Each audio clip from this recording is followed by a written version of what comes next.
Então aprenda. Quem fundou a Igreja Universal do Reino de Deus foi Edir Macedo em 1977 no Rio de Janeiro. Não morreu na cruz e não ressuscitou. Quem fundou a Igreja Internacional da Graça de Deus foi R.S. Soares. Não morreu na cruz, não ressuscitou. Quem fundou a Igreja Mundial do Poder de Deus foi Valdomiro do Chapéu. Não morreu na cruz, não ressuscitou. Quem fundou a Igreja Plenitude do Trono de Deus foi o Agenor Duque, não morreu na cruz, não ressuscitou. Quem fundou a Igreja Congregação Cristã no Brasil foi Luigi Francesco em 1910, não morreu na cruz e não ressuscitou. Quem fundou a Assembleia de Deus no Brasil foi Daniel Berg Grunavring em 1911 em Belém do Pará, não morreu na cruz, não ressuscitou. Quem fundou a Igreja Adventista do Sétimo Dia foi Ellen Goldwhite em 1844 nos Estados Unidos, não morreu na cruz, não ressuscitou. Quem fundou os Testemunhos de Jeová foi Charles Taze Russell em 1823 nos Estados Unidos, não morreu na cruz, não ressuscitou. Quem fundou a Igreja do Evangelho Quadrangular foi Aimee Mike Pence em 1940 nos Estados Unidos, não morreu na cruz, não ressuscitou. Quem fundou a Igreja Presbiteriana foi John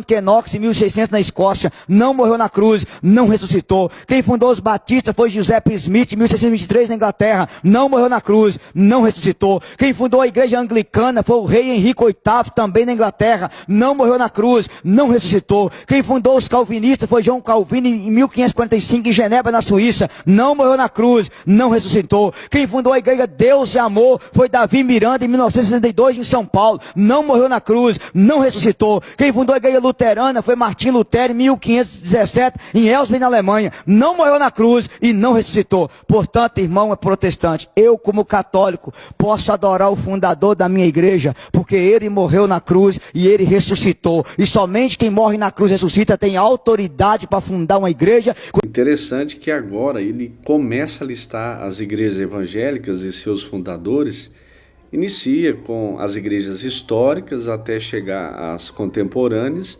e no final desse trecho ele diz que pode adorar o fundador da igreja dele, porque ele morreu na cruz e ressuscitou, supostamente atribuindo a Jesus a fundação da Igreja Católica.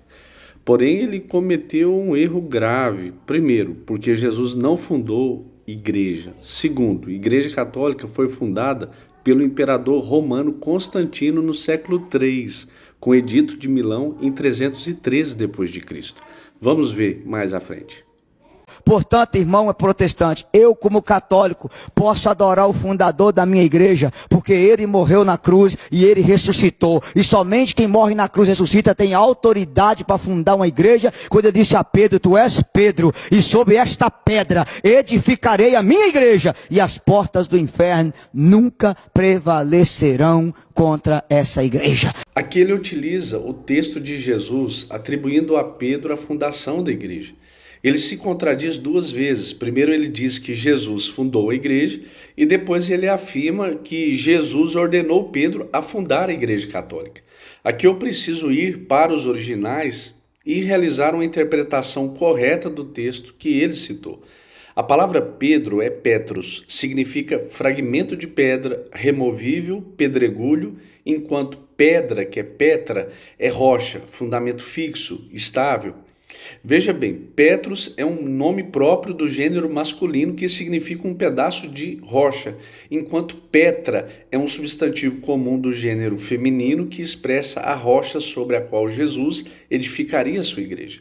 O demonstrativo sobre esta está no feminino, fazendo ligação gramatical à palavra feminina Petra, a qual imediatamente precede. O demonstrativo feminino não pode concordar com número e gênero com o substantivo masculino. Para abreviar, se Jesus tivesse o interesse de estabelecer Pedro como fundamento da igreja, teria dito, tu és Pedro e sobre ti edificarei a minha igreja.